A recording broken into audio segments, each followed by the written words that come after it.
AM and senior police officer Michael Emmer is on the hunt for people smugglers in southern Germany near the Austrian border. He's part of a special unit cracking down on human trafficking. The driver of this minivan was his most recent arrest.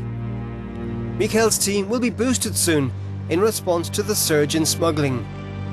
The government is hiring 3,000 extra officers.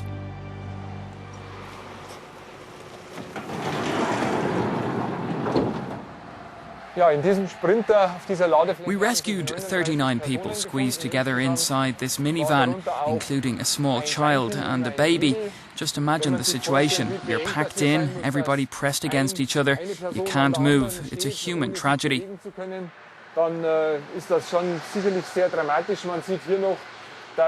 At least they had some water, but we frequently discover situations where people are transported without food, without water, without enough air to breathe.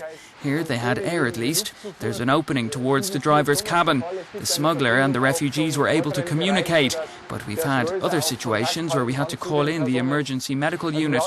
We opened the doors and unconscious people fell out, just fell onto the ground.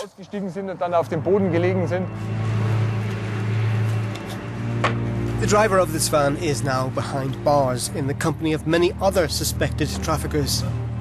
In the first half of this year, Michael and his colleagues made 2,336 similar arrests, a record high.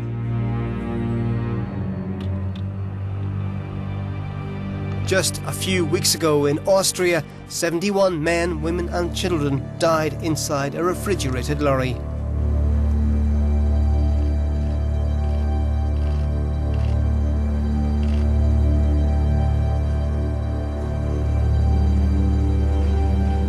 People smuggling is organised crime.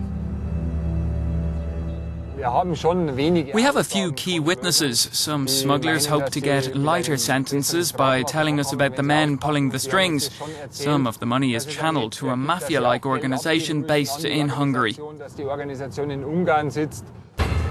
Michael's colleagues, Gerhard and Christian, stop a suspect van from Hungary to carry out an inspection.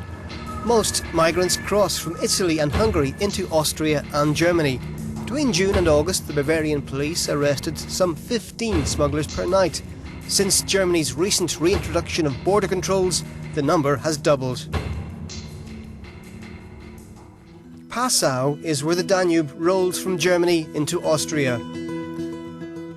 Residents in the historic town centre have become used to the sight of prison vans regularly delivering suspected traffickers to court.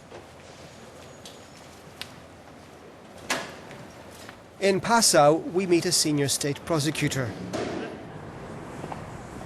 Currently, her caseload includes around 350 alleged people smugglers being held in custody.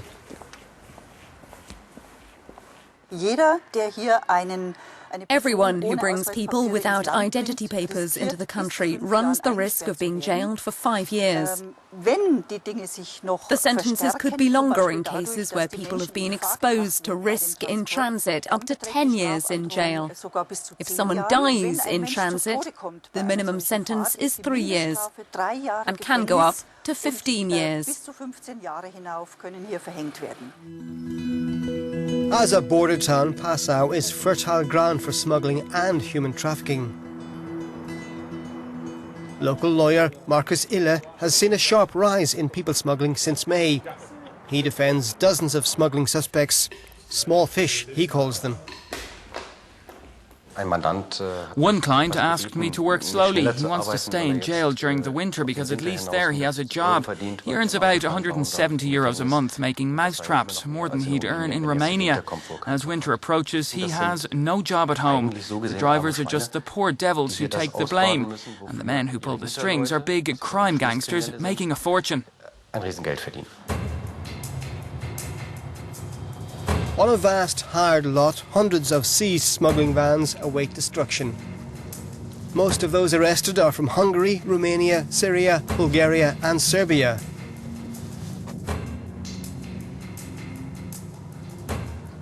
Das geht teilweise über Telefonnummern, die Bekannte ihnen zustecken. There's also post-its around, like in the supermarkets. You need a job, just call. Einkaufszentren, die aushängen, wenn du einen Job brauchst, ruf hier an. Early morning and Michael and his colleagues discuss operations in their high-powered, unmarked cars. A short time later, they stop a van with French number plates. But it's a false alarm. All on board are legitimate travellers.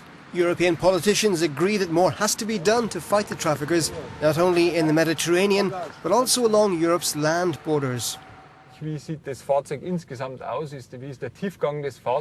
look very closely at each passing vehicle. For example, we look at the mud flaps. If they're close to the ground, the van is heavily loaded. Maybe the driver is a people smuggler. So we stop it to have a look in the back and to check out the vehicle.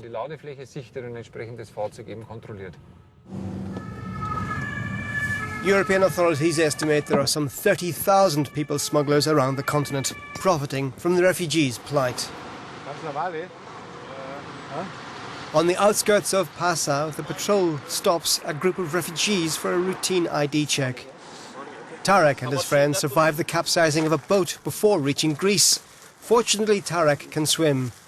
We just have to check if there's something that's warmer than... Okay.